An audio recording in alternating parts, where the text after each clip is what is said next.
Jesus disse muito por parábolas e acredito que 1/3 da sua mensagem foi por parábola. Nós estamos vendo uma série das parábolas de Jesus, que são aproximadamente mais de 40 parábolas, da qual Jesus proferiu, falou. E eu queria compartilhar mais uma dessa série com vocês, que aqui estão assistindo e que possivelmente vão assistir depois. Nós temos o Evangelho Sinótico e essa parábola que eu vou contar, né, que vamos estudar no dia de hoje, ele vai falar do título, título que foram dados por homem, os meninos da praça. E nós vamos ver esse ensinamento dessa parábola em Mateus, capítulo 11, versículo 16 a 19. Também você vai encontrar em Lucas 7, 31 a 35. Então, se você já quiser acompanhar, abra aí a sua Bíblia em Mateus 11, 16 a 19. Eu vou fazer então essa leitura, acompanha comigo. Mas a quem semelharei esta geração? Estou fazendo essa pergunta. Ele diz assim: é semelhante aos meninos que se assentam nas praças e clamam aos seus companheiros e dizem: tocávamos flauta e não dançastes, cantávamos lamentações e não chorastes. Porquanto veio João, não comendo e nem bebendo, e dizem: tem demônios. E veio o Filho do Homem, comendo e bebendo, e dizem: eis aí um homem comilão e beberrão, amigo de publicano e pecadores. Mas a sabedoria é justificada por seus filhos. Muito interessante essa parábola que Jesus disse, né, por contexto e para quem, né, ele direcionou essa mensagem, mas muito atual para nós aplicarmos nos dias de hoje. Então ele vai, né, falar quem é semelhante a essa geração de hoje e da época. Ele vai fazer essa comparação, fazer essa semelhança, e ele fala, é semelhante o que essa geração? Ele fala que é um menino, né? Então ele atribui o menino, não questão menino ou menina do sexo, mas e sim a questão da maturidade, né? E é interessante que maturidade, ela não vem com a idade, não necessariamente vem com a idade. Tem inclusive pessoas que têm uma idade bem avançada e porém não madura suficiente para poder ter o entendimento e agir como tal. Então ele diz assim que são meninos que se assentam na praça. E quando a gente entende praça, né, nessa tradução, assim a gente lê, logo a gente vai pensar aquele lugar público aberto, né, onde a gente vê, toda a cidade do interior, por exemplo, tem uma praça e uma igreja, né? Ou as praças que a gente vê aos nossos bairros aí espalhados. Mas não é exatamente essa praça, né, essa palavra original. São lugares onde pessoas sentavam como se fosse um tribunal. Pessoas que se assentam, ó, como ele diz, meninos que se assentam na praça, é como se atribuísse pessoas que estivessem em lugares, né, sentados como realmente fosse um juiz, aquele que vai julgar, né? E ele diz assim, né, ele vai colocar 2 exemplos.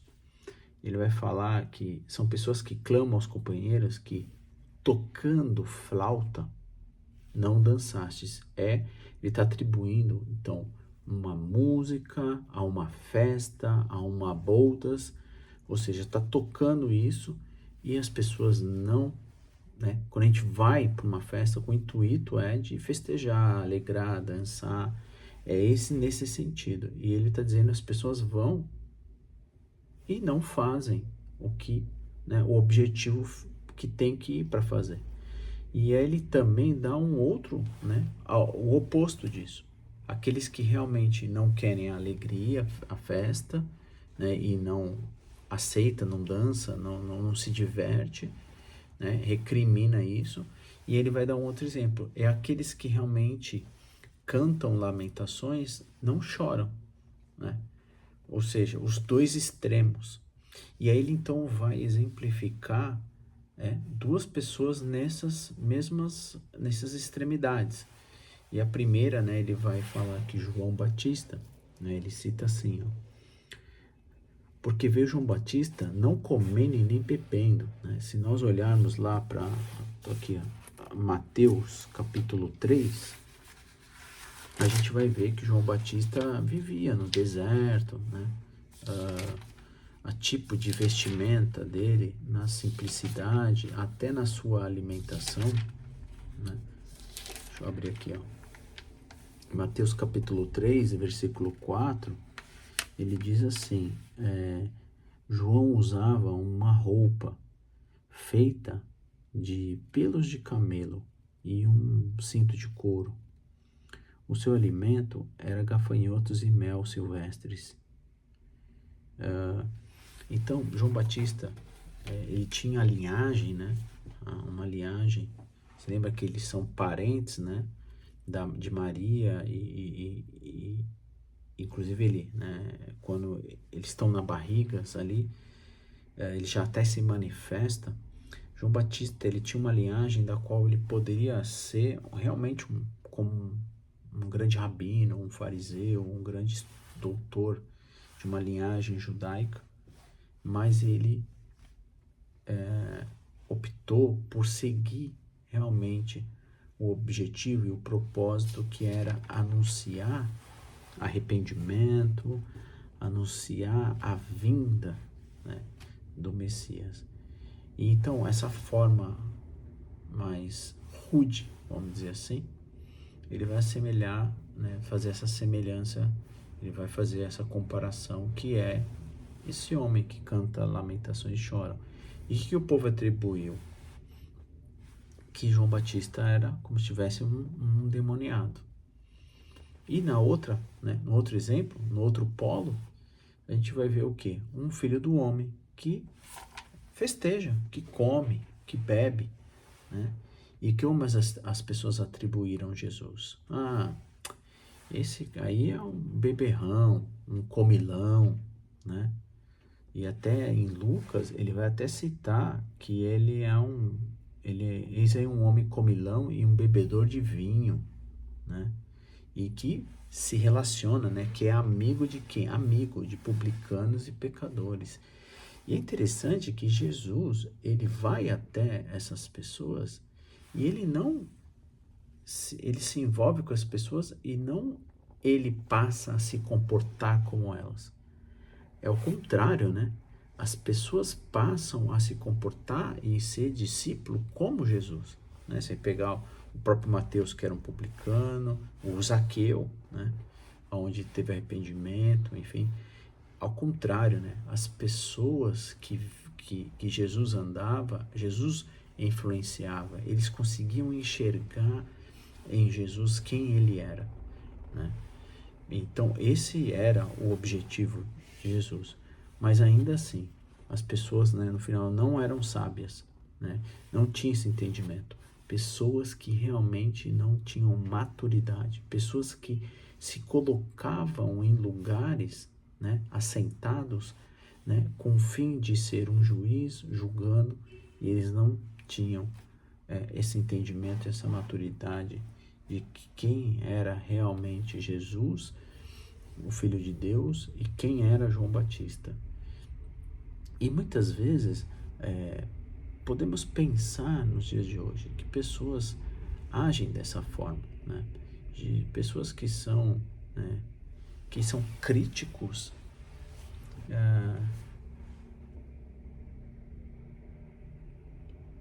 e que acabam por não aceitar isso, estando numa posição de não aceitarem isso. Por quê?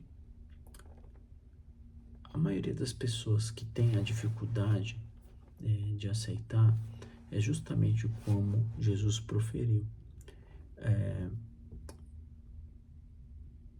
Jesus disse que para ser o seu discípulo, você deve negar a si mesmo, né? Negar as suas vontades, os seus interesses, né? E não criar justificativas para que você passa a não, você coloca rótulos, né? E justifica a sua forma de pensar e a sua forma de agir, o que? Colocando realmente como esse exemplo está dizendo, né? Como João e como Jesus, né? Criando essas polaridades para justificar a sua própria vontade, os seus desejos, os seus interesses, né? E ele fala que essa geração da época, né, de multidões, essas multidões e os líderes tinham esses tipos de comportamento ao olhar, né, sobre o que Jesus estava fazendo e o próprio João Batista, né? Lembrando que se você pegar o capítulo, né, de Mateus, capítulo 11, a gente vai ver que João Batista estava, né, já sido preso e tudo mais.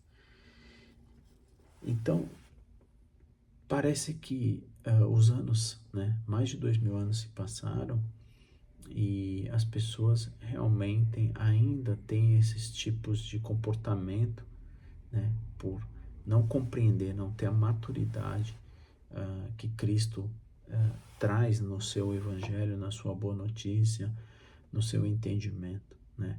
A graça, a gente tem a graça abundante de um lado, né? Vamos dizer assim, e esse homem, né?